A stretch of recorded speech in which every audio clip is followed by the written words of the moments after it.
Why is this the world's most popular plane used in flight schools? If you wanted to learn how to fly, should you just go ahead and get one for yourself? The answer to that and more coming up.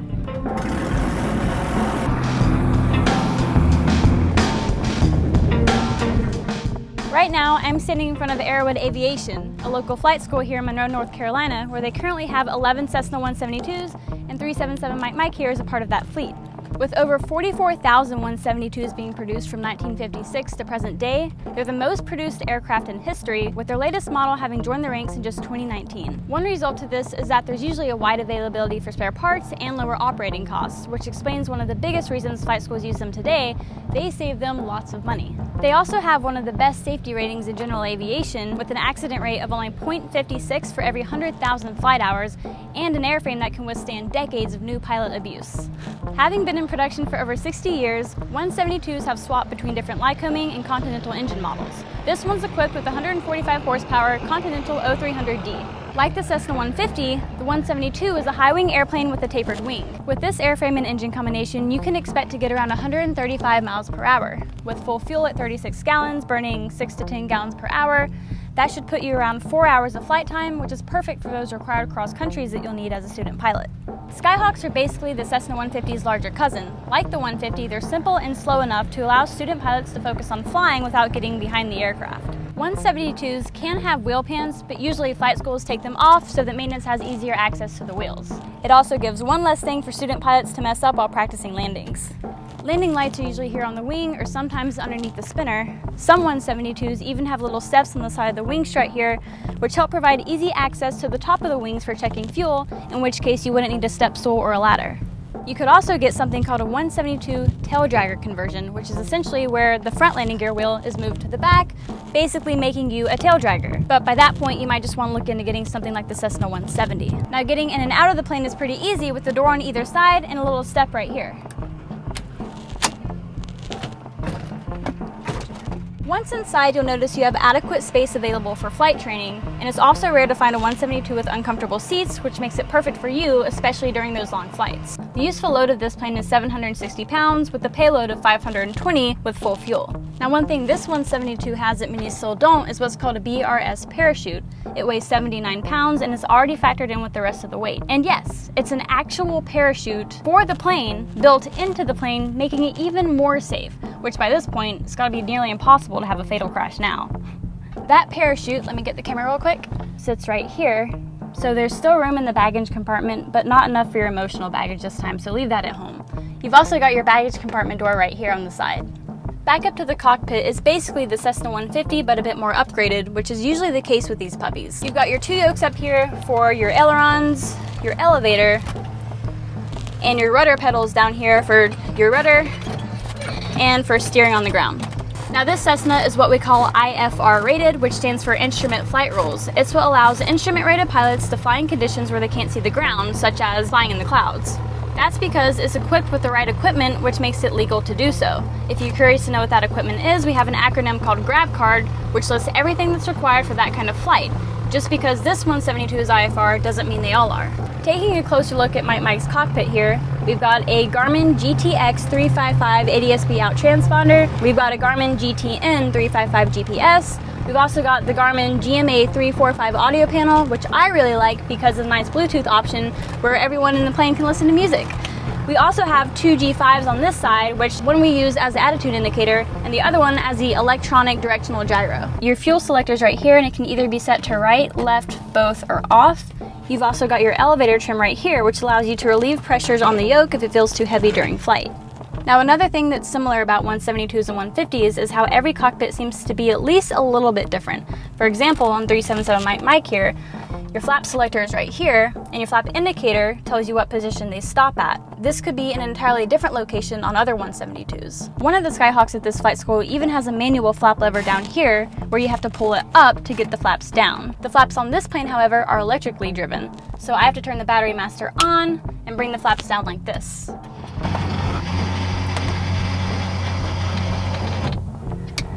And while I'm at it, I'll go ahead and do the rest of my pre-flight.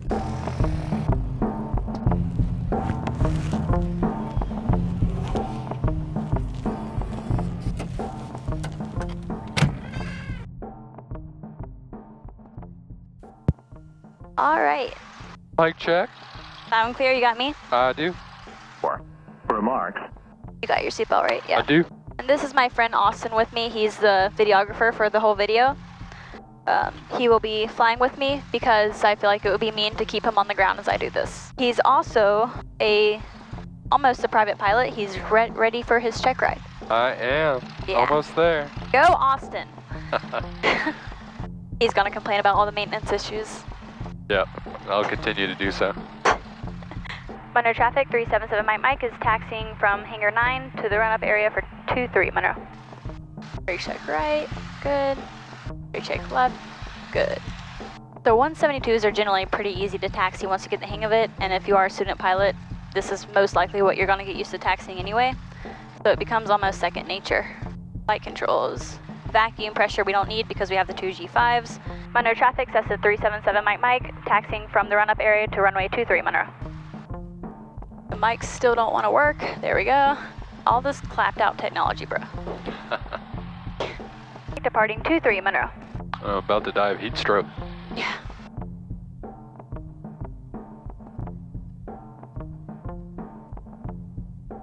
Let her climb. Yeah, that was a direct crosswind, so I'll keep that in mind coming back. Landing gear up. That was a joke. Ha ha ha. Ah, there we go. Oil, fuel is still looking good. Engine's running beautifully. Monroe traffic. So help me look for traffic though right Monroe now. traffic, Cessna 7. Okay. Left downward behind the Grumman. Monroe traffic. Okay, we'll be good. I'll keep it here around 2,700. I don't want to get too close to those clouds because the updrafts seem to be pretty strong. Pull that power back to 1 and 2. I'll just do some turns and see how it flies. So far, it's a very good day for flying. The updrafts were a little bit, but not bad. The airplane feels, I'm very comfortable. Are you? Hell yeah. Okay. You said earlier that you thought 172s weren't comfortable. Well, Mike is an exception. Okay, because I think most of them are. So if you guys disagree with that, just, I guess there's a disagreement, but I want to find 601 and just do some maneuvers over that. I mean, these are so easy to fly, so simple. There's nothing you have to focus on. There's no prop lever. There's no landing gear switch. You don't have all these buttons that you have in the more sophisticated aircraft. It's super easy. They've flown so many hours, yet here we are still. Entering straight So, Cold and good. I love reliability. We love reliability in aircraft. We love it. Monroe traffic, Cessna 6571. Taxi. We hate maintenance. Yeah, we hate maintenance. The one thing I always do in aircraft, whether I haven't flown them in a while or it's a new aircraft I've never flown before, is I don't try to do anything specific. I just simply take the controls and do whatever I want to do. And just get the feel for what it does, how it feels, and how it flies. I'll look under my wing before I make a turn. Then I'll turn to the right. See, this plane is just so docile. And I actually flew one of these. I flew, 8815 Zulu for spin training with an instructor. And when I took that up and tried to put it into spin, I could not get it to spin more than 2 rotations, which says a lot. I was trying to keep it completely stalled, completely opposite, and it still flew itself right out of the spin. So these planes are super, super safe and easy.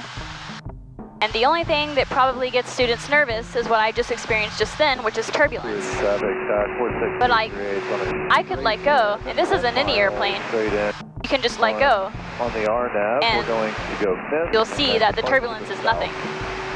Blue Ridge You traffic. guys, she's a pro. So I'm not doing anything, not on the rudder, hands aren't on the yoke. It wants to turn to the left, which is kind of normal for these old aircraft. They're not built perfectly out of the shop. But other than that, you're not gonna stall or fall out of the sky. You're just gonna get bumped around a lot. So it's best to get used to turbulence as soon as possible, because it's not nearly as scary as you think. Unless, of course, you're near a thunderstorm or a really weird weather condition, then you might want to be careful. I'm gonna go around here. I think I want to do a chandelle. Actually, probably not a good day to do chandelles because of the clouds are so close. So I'll just do a steep turn. Let me find a point. I'll bump the power up a little bit, make sure my airspeed is where I want it. RNS traffic, bear track 1093, 5 miles to the west. I will enter my turn, Downwind to runway 23, RNS. 45 degrees, and pull up. I'd like to have more power. Rising a little bit, so I'm gonna let her come back down, steepen the bank. Perfect. Yeah, I still know how to do these. Look at Nice job. Steepen the bank again. There we go. Alright, round out on my heading. And still 2,500. Power's where I want it. And maneuvering these planes around is super easy. It's not too fast, it's not too scary. You just kind of go around and do whatever. Ooh, hit a bump. That was one of those tummy ticklers. Not a big one though. So yeah, flies perfectly fine. I am so used to these aircraft and so comfortable sitting in this thing. Like, this is the aircraft where if I wanted to take people flying and I had like a sibling or something in the right seat, I would just let them fly. So, since we are done with this, I'm going to let Austin take the controls and take us back to Monroe. You good with that? I'm good with that. All right. Your flight controls. Flight controls. I will do the landing. Okay. Yeah, because it's weird in the right seat. Yeah, it is. Monroe traffic, Skyhawk 377 Mike is about 9 miles to the southeast, bound for runway 23 Monroe. Whoa! That was kind of a side bump there. All right, my flight controls. Flight controls. Now I will go down to traffic pattern altitude. Parachute operations from 14,000 feet, commencing in 2 minutes. Use caution maneuvering around the airport. Do not overfly. Chester traffic. Yeah, that's my skydive friend. Of course, the bumpiest part happens right before landing. Yeah, it's 270, 7 gusting 16. Yeah. Landing light is on. Monroe traffic, Cessna 377 Mike's, entering left downwind for 23 Monroe. Alright, we are going to be pushed away from the runway now. I thought we were going to be pushed into it, so I will set up for that. Carb heat. Throttled at 1500. Let that airspeed drop into flap range, first 10 degrees. 1, 2, 3, got my flaps out. Monroe traffic, 377 Mike's, turning left base for 23 Monroe. That feels nice, but I'm pulling up a lot on the yoke, so I'm gonna trim it to make that easier for me.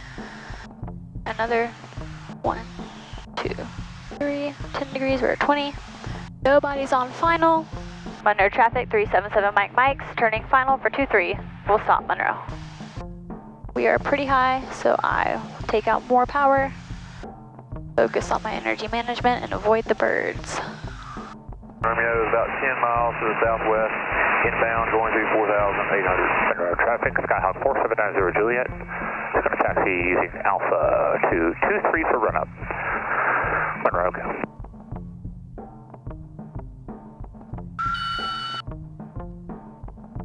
Beautiful. That was awesome. A little bit of a scoot, but it was beautiful. Gotta slow down. Oh, you're good. My flight controls. Flight controls. I don't want to burn the brakes.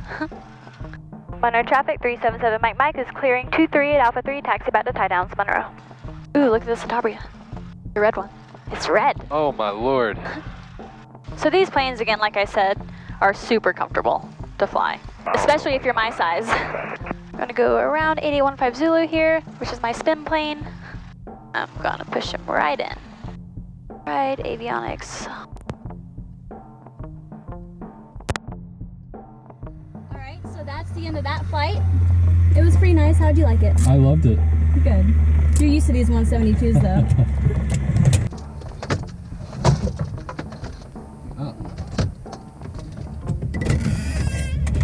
It's absolutely not hot in here at all.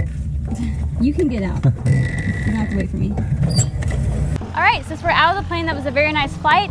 I think it's time to go over the pros and cons of the Cessna 172. Starting with the pros, you basically got the same minimal cockpit as you do in the Cessna 150, which gives you less things to think about, as well as a slow airspeed, which gives you more time to think while trying to focus on learning to fly for the first time. However, they're much more roomy than the smaller 150s and still pretty comfortable to sit in as well. They're easy to maintain and operate and widely available at other flight schools if yours is down for maintenance. On top of that, they're literally designed to be the world's best trainer aircraft, and they've got the success and safety ratings to prove that.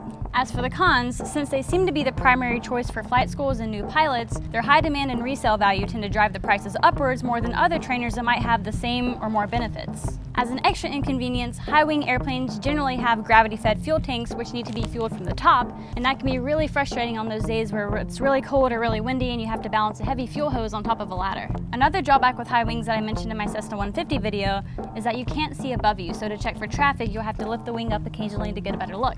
So Cessna 172s are one of the best options for student pilots, but if you're in the market for an older trainer, it all comes down to personal preference. In my opinion, I'd rather opt for a slightly different aircraft and use the 172s from a flight club or a flight school. That way I could build my stick and rudder skills in something like a Champ or a Cessna 150 that I reviewed in my last video, or I could travel more comfortably in something like the Piper Archer that I'll be reviewing in my next video. Just be sure you choose a flight school you can trust.